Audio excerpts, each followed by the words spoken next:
There is a specific capacity that the narcissistic structure requires the empath to lack.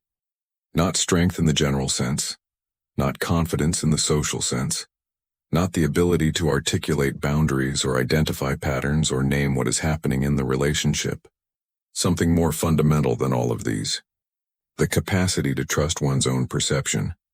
To encounter an experience, an event, an interaction, a feeling, a moment of recognition, and to allow what is perceived to be what is perceived, without immediately submitting it to the question of whether the perception is accurate, without reflexively checking it against the narcissist's version of reality, without organizing the inner world around the possibility that what was experienced was somehow wrong, distorted, exaggerated, or the product of a psychological limitation the empath has been told they carry. This capacity, the simple, foundational, ultimately revolutionary capacity to trust what one perceives, is the one thing the narcissistic structure cannot survive in the empath. Not because it produces confrontation, not because it generates anger or accusation or any of the external responses that most people associate with the end of the narcissistic dynamic, but because the narcissistic structure's entire operational architecture depends at its foundation on the empath's relationship with their own perception being uncertain. On the empath not quite trusting what they see, not quite trusting what they feel, not quite trusting the quiet knowing that arises in the body before the mind has had a chance to override it. The knowing that something is wrong, that something doesn't add up, that the version of reality being presented does not correspond to the version of reality being experienced. Carl Jung spent decades mapping the psychological territory that explains why this specific uncertainty, this specific erosion of self-trust, is not accidental in the narcissistic dynamic. It is not a byproduct of the relationship. It is the product, the thing the dynamic was organized to produce and maintain. And he mapped with equal precision what happens to the narcissistic structure when the empath's self-trust is finally, irrevocably, restored. What the narcissist cannot do. What becomes structurally impossible. What collapses, not dramatically, not through confrontation, but through the quiet, complete, irreversible dissolution of the one condition the dynamic required to function. To understand why the empath's self-trust is so threatening to the narcissistic structure, we have to begin with what self-trust actually is in the Jungian framework. Jung was not interested in self-trust as confidence in the social sense, the ability to present oneself in the world with assurance, to speak up in groups, to navigate situations without visible anxiety. These are expressions of a certain kind of psychological functioning, but they are not what Jung meant when he discussed the deeper relationship between the ego and the self. What Jung meant by genuine self-trust was something more interior and more foundational. It was the capacity of the conscious mind to maintain a stable, honest, undistorted relationship with its own experience. To feel something and trust that the feeling is real. To perceive something and trust that the perception is accurate.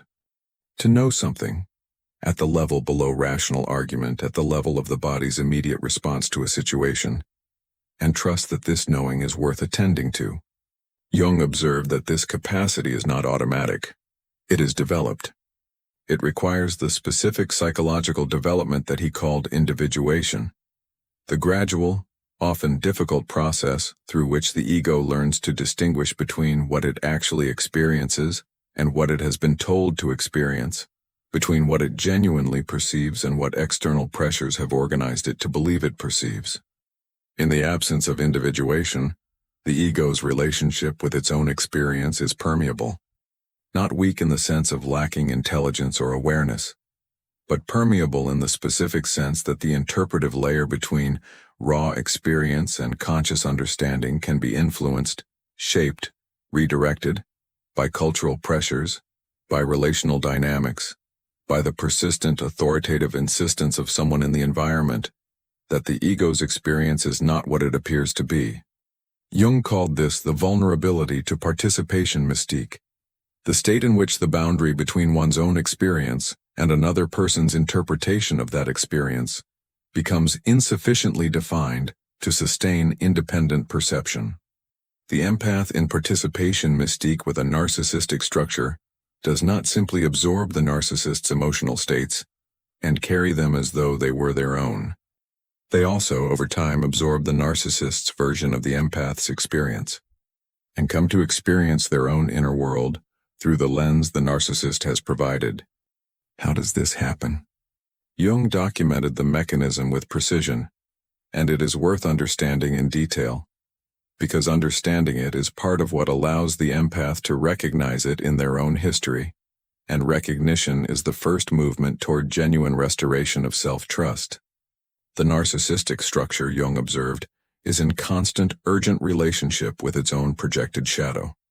The disowned aspects of its psychology, the inadequacy, the dependency, the void, the unintegrated rage, cannot be acknowledged within the narcissistic structure's conscious identity.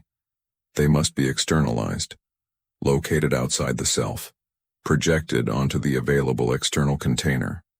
The empath is that container, and the projection is not merely an act of depositing shadow material. It is accompanied by a narrative, a story about what the empath is, what the empath experiences, what the empath's behavior means, what the empath's emotional responses reveal about their character. The empath feels hurt by something the narcissist said. The narcissist's narrative. The empath is too sensitive, too reactive, reading too much into things. The hurt is not a legitimate response to something genuinely hurtful.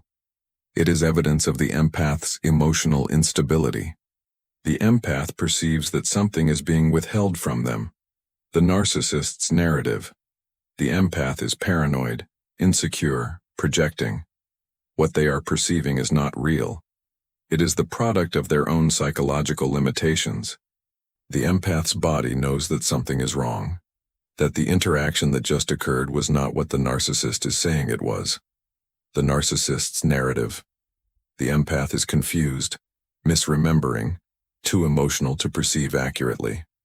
Each instance individually might be processed and recovered from, but accumulated across weeks, months, years, the constant, authoritative, persistent insistence that the empath's perception of their own experience is inaccurate produces something that Jung identified as one of the most insidious forms of psychological damage the narcissistic dynamic inflicts.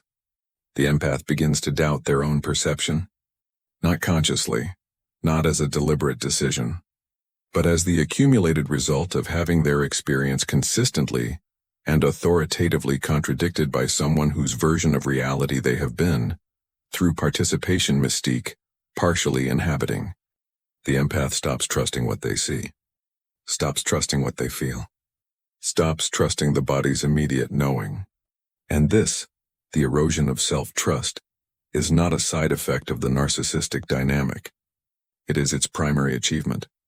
Jung was precise about why the erosion of self-trust is so valuable to the narcissistic structure. A person who trusts their own perception cannot be consistently manipulated. Not because they are invulnerable to deception. No one is completely invulnerable to deception. But because a person who genuinely trusts their own perception will, over time, notice the discrepancies, will feel the dissonance between what they are being told and what they are experiencing, will attend to the body's knowing, even when it contradicts the authoritative narrative being presented. And attending to that knowing, following it, examining it, taking it seriously even when it is uncomfortable, is the beginning of the perceptual clarity that the narcissistic dynamic cannot survive. The narcissistic structure knows this. Not consciously, the narcissist does not sit down and calculate that eroding the empath's self-trust will make the dynamic more sustainable.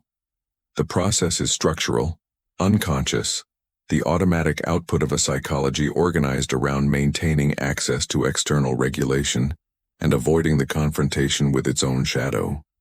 But the effect is the same.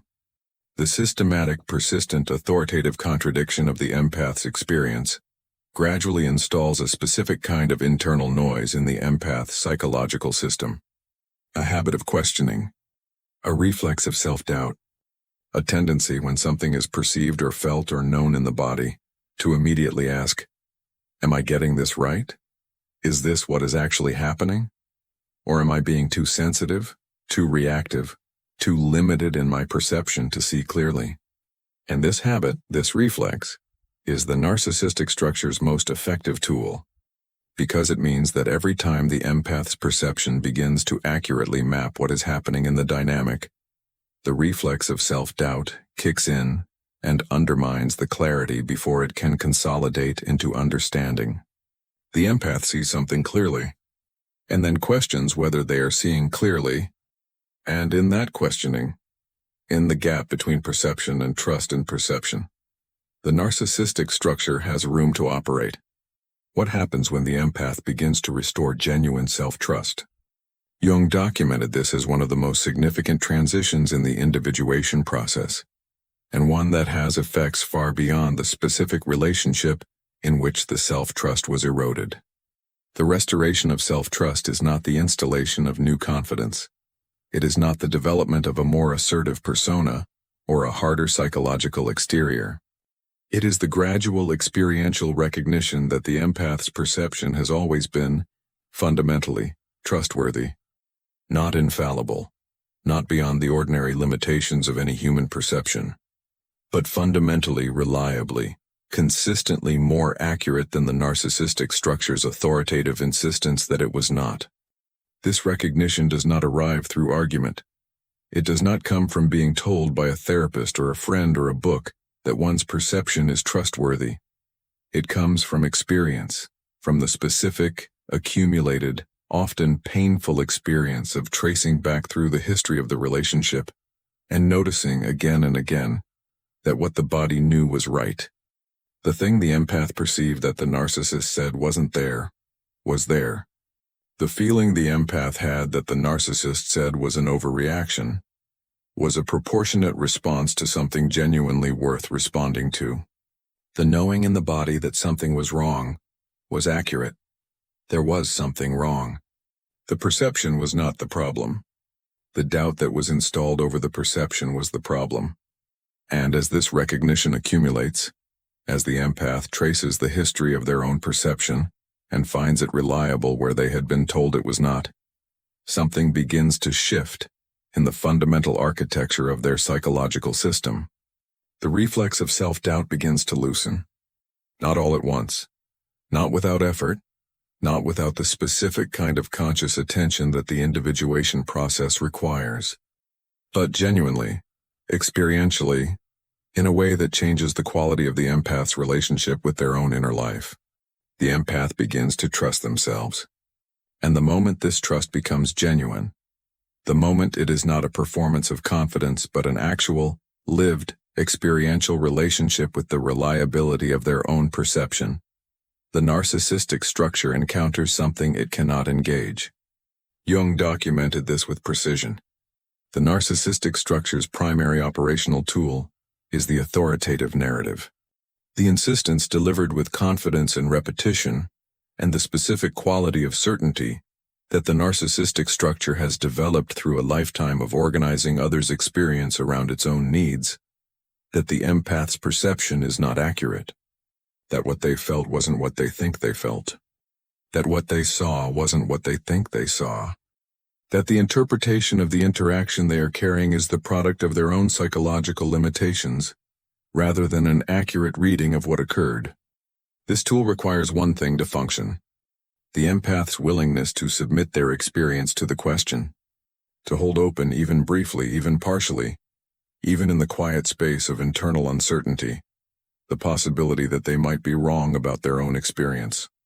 The empath who has restored genuine self-trust does not hold that space open. Not through stubbornness, not through the defensive certainty of someone who has decided to never question themselves again, not through the hardening that sometimes accompanies the resolution to never be gaslit again. Through the simple, quiet, undefended recognition that the perception is what it is. I felt what I felt. I saw what I saw. I know what I know. And the narcissistic structure's authoritative insistence that this is not so simply, and completely, fails to find a surface to land on. This is what the narcissist cannot do when the empath trusts themselves. They cannot gaslight, not because the empath becomes hostile or argumentative or defended against the gaslighting, but because gaslighting requires a recipient who will, at some level, at some point, allow the experience to be questioned, who will briefly inhabit the possibility that they are not seeing clearly. The empath who genuinely trusts their perception does not do this. Not because they have decided to resist it, but because the reflex of self-doubt that gaslighting activates, the internal habit of immediately questioning one's own experience, is no longer structurally present in the way it was. The gaslighting finds nothing to activate. They cannot project effectively, because effective projection requires a recipient who will absorb the projected material as though it belongs to them, who will take up the inadequacy, the confusion, the irrationality, and experience it as their own characteristic, rather than as something being deposited from outside. The empath who trusts their own perception can feel the difference between what arises from within and what is being placed there from outside. Not always immediately, not without effort, but with a reliability and a consistency that the empath without self-trust could not access. The projection lands him and is recognized as projection, not received as truth. They cannot rewrite reality, because the narcissistic structure's ability to rewrite reality depends on the empath's willingness to defer to the narcissist's version when it conflicts with their own experience, to accept the narcissist's account of what happened as more reliable than their own. The empath who trusts themselves does not defer. Not through aggression, not through the insistence on argument or the need to convince the narcissist that their own version is wrong. Through the simple, internal, unshakable knowledge that the experience was what it was. The reality does not need to be defended, it simply remains. They cannot install doubt, because the installation of doubt depends on finding the existing reflex of self-questioning and amplifying it, using the empath's own learned habit of distrusting their perception as the lever through which the narcissistic structure's version of reality replaces the empath's. When the reflex has been dissolved, when the empath's relationship with their own experience has been restored to its natural, reliable, self-trusting state, there is no lever. The doubt finds nowhere to be installed. Jung observed something about the empath's restored self-trust that goes beyond its functional effects on the narcissistic dynamic. He observed that genuine self-trust, the lived, experiential, undefended capacity to inhabit one's own perception, is not merely a protective function. It is not primarily a tool for navigating difficult relationships or avoiding manipulation. It is the foundation of the relationship with the self. In Jung's framework, the self, that deeper organizing center of the psyche, the source of genuine psychological sovereignty and integrated identity, communicates with the conscious mind through exactly the channels that the narcissistic dynamic was organized to disrupt. Through feeling, through perception, through the body's immediate pre-rational knowing, through the quiet, persistent sense that something is true even before the mind has assembled the argument for why it is true. These are not merely subjective experiences to be evaluated and potentially corrected by external authority. They are the self's primary language. And a psyche that has been trained to distrust these communications, to immediately subject them to the question of whether they are accurate, to defer to external authority when they conflict with what is being presented, is a psyche that has been partially cut off from the self, partially separated from its own deepest organizing principle. This is why the erosion of self-trust is so damaging, and why its restoration is so significant in Jung's framework. It is not merely that the empath who doesn't trust themselves is vulnerable to manipulation. It is that the empath who doesn't trust themselves is cut off from themselves, from the self's guidance, from the interior compass that individuation requires the ego to learn to follow, from the foundational relationship between conscious and unconscious that produces genuine psychological wholeness, and the restoration of self-trust, the gradual experiential reconnection with the reliability of one's own perception, is not merely the development of a defensive capacity. It is the restoration of the primary channel through which the self speaks. The reconnection of the conscious mind with its own deepest source. For the empath who is in the process of restoring self-trust, or who is beginning to understand why their self-trust was eroded in the first place, Jung's framework offers something beyond explanation. It offers a map. A map of the terrain between the current state, the habitual self-questioning, the reflex of doubt, the tendency to immediately submit perception to the question of whether it is accurate, and the restored state. The state in which the perception is trusted, in which the feeling is attended to, in which the body's knowing is treated as data, rather than as a distortion to be corrected. This map is not a shortcut. Jung was never interested in shortcuts, and the individuation process he documented does not offer any. The restoration of self-trust requires exactly the kind of patient, experiential, often uncomfortable attention to one's own inner life that the narcissistic dynamic was organized to make impossible. But the map shows that the terrain is navigable, that the capacity to trust one's own perception is not something new to be built from scratch. It is something to be recovered, something that was present before the relationship, before the accumulated weight of having one's experience consistently contradicted produced the reflex of self-doubt.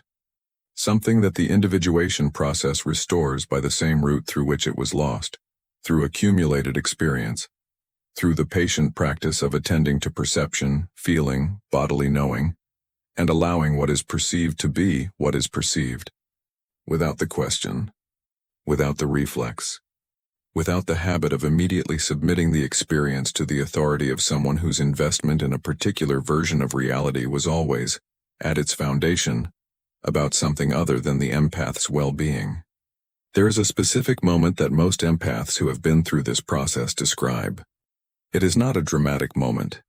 There is no confrontation, no revelation, no single interaction after which everything changes.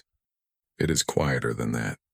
It is a moment, usually unremarkable from the outside, in which something is perceived or felt or known in the body, and the reflex of self-doubt begins to activate, and the empath notices the reflex. Not the perception, the reflex. The habit of questioning. And in noticing it, in seeing the reflex as a reflex rather than as an accurate signal that the perception needs to be corrected, the empath does something small and completely revolutionary. They let the perception stand. They allow what they saw to be what they saw, what they felt to be what they felt, what the body knew to be what the body knew, without submitting it to the question, without deferring to the authoritative narrative that would explain why they are getting it wrong, without the gap, that crucial operational gap, in which the narcissistic structure's version of reality could insert itself and replace the empath's own. Just in the perception standing, trusted. Jung would recognize this moment as the beginning of something, not the end of the individuation process, not the arrival at some final state of psychological completion, the beginning of the restoration. The first time the channel is open and clear and uninterrupted, the first time the self is heard without the interference of a dynamic organized around keeping it silent. What does the empath who has restored self-trust carry into the world? Jung observed that genuine self-trust, the deep-lived, undefended capacity to inhabit one's own experience, changes the quality of every relationship the empath is capable of.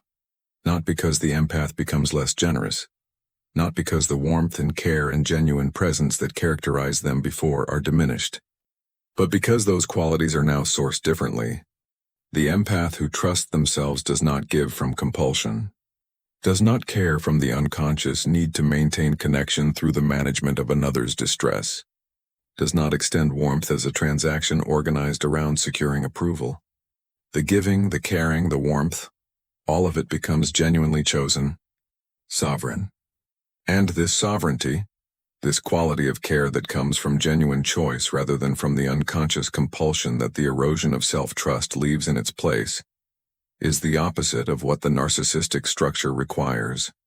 The narcissistic structure requires compulsion, requires the empath to be organized around the management of the narcissist's needs, because the alternative, the empath attending to their own needs, their own perceptions, their own inner life, is too threatening to the dynamic to be sustainable. The empath who trusts themselves attends to their own inner life, not instead of attending to others, but first, as the foundation from which all genuine attention to others flows.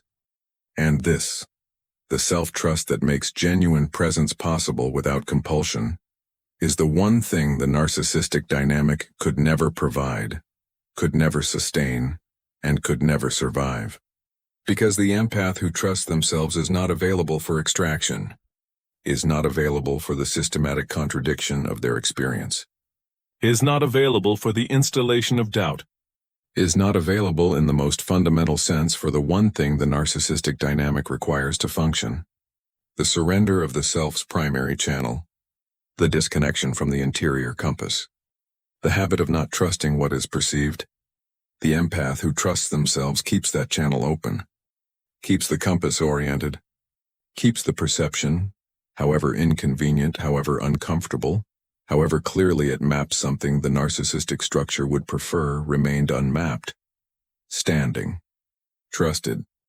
Jung called this psychological consciousness, the capacity to know what one knows, and to let the knowing be enough. This is what the narcissist cannot do anything about. Not the empath's anger, not the empath's departure, not even the empath's silence.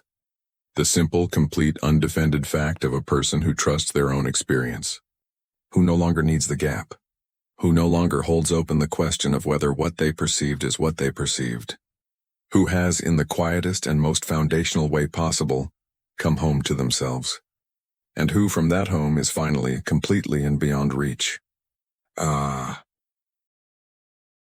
If this message resonated with you, take a moment to breathe, and remember that awareness grows when it's shared. Subscribe, so you don't lose your way when the next reflection arrives. Leave a like. It helps this message reach others who need to hear it but don't yet know why. And share your thoughts below, because every comment here becomes a spark, one awakened mind helping another remember. Together we move beyond the dark,